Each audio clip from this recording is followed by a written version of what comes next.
Some mysteries remain just that, mysteries forever. Today I'm going to cover 10 unresolved mysteries and plot holes left hanging in the new Call of Duty Warzone. Welcome back to Warzone Central, let's get into the video.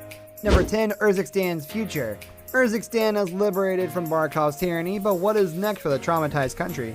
Picking up the pieces won't be easy. Has Russia's interest in the piece of land waned? If so, why would Al-Qatala still be attacking Russian soil in the Spec Ops mode? While the war against Barkov may be over, Farah knows this is just the beginning, and they are likely to face more troubles in the near future. Number 9, Hadir. After unleashing the gas against the Russians in Highway of Death, Hadir is shunned by his sister in the United States, turns their back on him. Captain Price and Kyle Garrett find him in Moldova, where he reveals his intentions in finding General Barkov's chemical weapons manufacturing plant.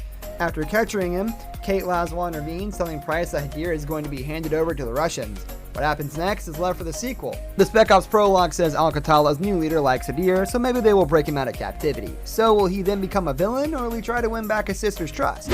Number 8, Al-Qatala's new leader. Even though the wolf died during the campaign, Al-Qatala didn't stop their operations. A new leader has taken the reins, though his name remains a secret. He bears slight resemblance to Khalid al-Assad from the first Modern Warfare, but it hasn't been confirmed if it's indeed him.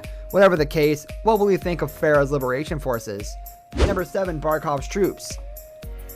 Farah gets her full dose of vengeance by the end of the game, sending Barkov to the grave. However, Barkov was only one man commanding many troops. What happens to these soldiers now that he's out of the picture? Will they go back to Russia and be stationed elsewhere, or will they become Marines? In an ideal world, they would face trial for their war crimes, but COD has never taken place in an ideal world. Number 6, 141. The campaign ends on an exciting note for fans of the original trilogy. A conversation between Captain Price and Kate Laswell details the beginnings of Task Force 141, the protagonist of the classic games. As cool as this is, it does make one worry. Will fans see all their favorite characters die again? It was hard enough the first time seeing Shepard shoot Ghost in the face like he was an animal. Seeing him go down again would be too much for some fans. Number 5, Russia's reaction to foreign action on their soil.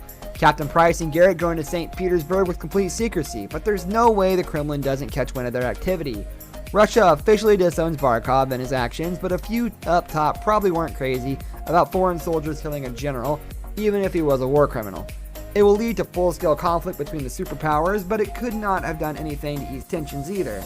At this point, the countries are working together to stop Al-Qatala, but that doesn't change the mission in the blink of an eye or in the time it takes to complete the No Russian mission. Number 4, Verdansk. The prologue for Spec Ops details Al-Qatala's siege of Verdansk, a fictional Eastern European city. The missions all take place in this town, but we put money down on the area being used as a sequel as well. Perhaps Al-Qatala even gains a stronger foothold in several Russian cities. Whatever a sequel brings, Al-Qatala will surely play a part. Number 3, Farah's liberation forces. After Hadir betrays Farah and uses the gas on the Russian troops, the United States labels her army as a terrorist threat. By the end of the game, this label has not been removed. Assuming the US has left Urzikistan, this shouldn't cause too much of a problem. But if there are still some in the capacity, it will lead to misunderstanding and bloodshed. Will Farah feel forced to dirty her hands for the betterment of her people? Hopefully she never turns into a villain. Number 2, the Butcher. Depending on the player's actions, the Butcher can survive the campaign. If he does live, what happens next for the terrorist? In the most likely case, he's in Russian prison. Perhaps he is next to Hadir when Al-Qatala break him out and he comes along for the ride. He was an especially ruthless member of Al-Qatala, and now he has a personal bone to pick with Garrett and Price for the way they use his family to psychologically torture him. Number 1, Shepard. Lieutenant General Shepard is only mentioned in the ending, but the name made fans' ears perk up. He is Modern Warfare 2's main antagonist. After a nuclear bomb killed thousands of American troops, he hatched a plan to restore the United States' military dominance and its own reputation, which led to various betrayals and war crimes.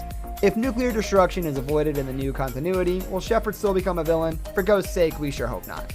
This brings us to the end of our video. I hope you enjoyed it. Hit like if you did, and don't forget to subscribe to our channel so you don't miss out on any of our videos in the future. Also watch the 2 videos that are on your screen because I'm sure you'll love them. With that, I'll see you in the next video. Goodbye.